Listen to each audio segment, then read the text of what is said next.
Calculus আমি বুঝতে পারি না, কিন্তু যেটা আমি খুব ভালো করে বুঝতে পারি সেটা হলো আমি আপনাকে খুব ভালোবাসি।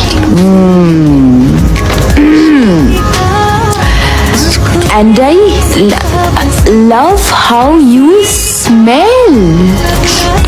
How you smell? হ্যাঁ, আমি আপনাকে খুব ভালোবাসি। থাম না। আরে তুই ওষুধগুলো খেয়েছিস আজকে? হ্যাঁ খেয়েছি। সারাক্ষণ খালি ওষুধ ওষুধ করবি না তো। দাঁড়া, আমাকে পড়তে দে। আরে বাবা, টিচারের ওপরে স্টুডেন্টের ক্রাশ এটা কমন। তোর মনে নেই আমরা যখন কলেজে পড়তাম? উফ, একই স্যারের ওপরে আমরা সবাই ক্রাশ খেয়েছিলাম। একই স্যার।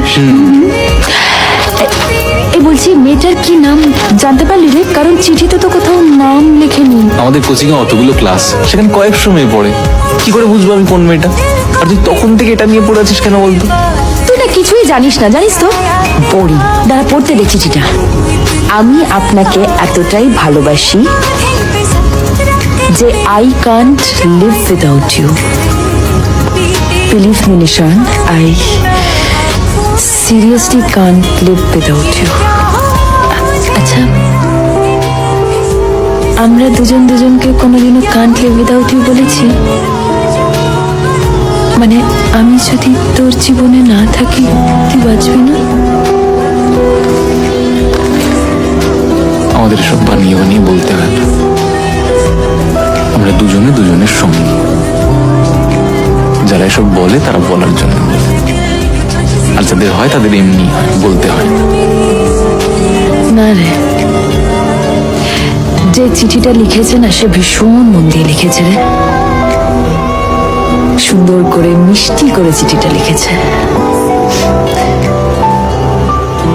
আমি তো এরকম কোনোদিনও কিছু করতে পারিনি তোর জন্য।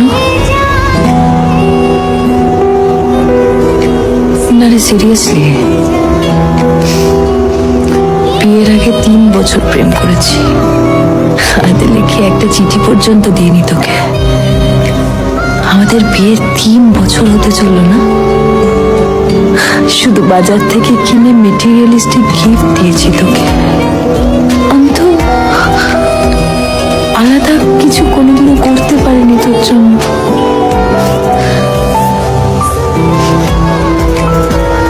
আমার মিসক্যারেজটাও তো আমার জন্যই হয়েছিল না? চন্দ্রিমা, তুই আমার কাছে সব থেকে বড় গিফট। আমি অনেকবার তোকে বলেছি এই ঘটনাটায় তোর কোনো দোষ নেই। আমার দোষ ছিল না? না। কার দোষ ছিল? ডাক্তারের। ডাক্তার খুব ক্লিয়ারলি বলেছিলেন, you don't have the space to grow up baby. আমার দোষ ছিল না, আমার দোষ নেই। তুই আমি একটা কথা বলতো, তোর কাছে কোনটা সব থেকে বেশি ইম্পর্টেন্ট? আমার কাছে তুই, তোর কাছে আমি নই। We need each other. That's more important. এবার একটা কথা বল, আমি কি আর 1 কাপ কফি পেতে পারি? হ্যাঁ, ঠান্ডা হয়ে গেছে কিন্তু এটা। অবশ্যই স্যার, কিন্তু আমি যে আপনাকে ছাড়া বাঁচতে পারবো না। নিশান চুপ কর। হ্যাঁ, মনে মনে খুব আনন্দ। শুধু একদম না। আনছি দাঁড়া কফি আমি তোর জন্য।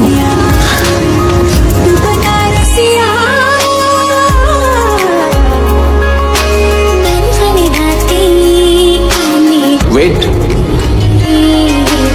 তুমি কি বিড়বিড় করছো?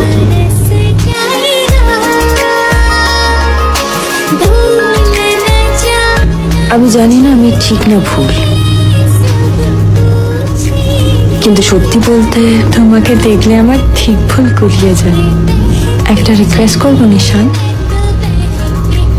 তুমি যদি চাও আমি তোমার সামনে এসে দাঁড়াই, তাহলে কালকে আমার ফেভারিট ব্লু কালারের শার্ট পরে এসো।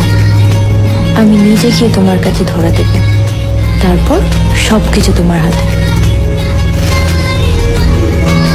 Blue shirt.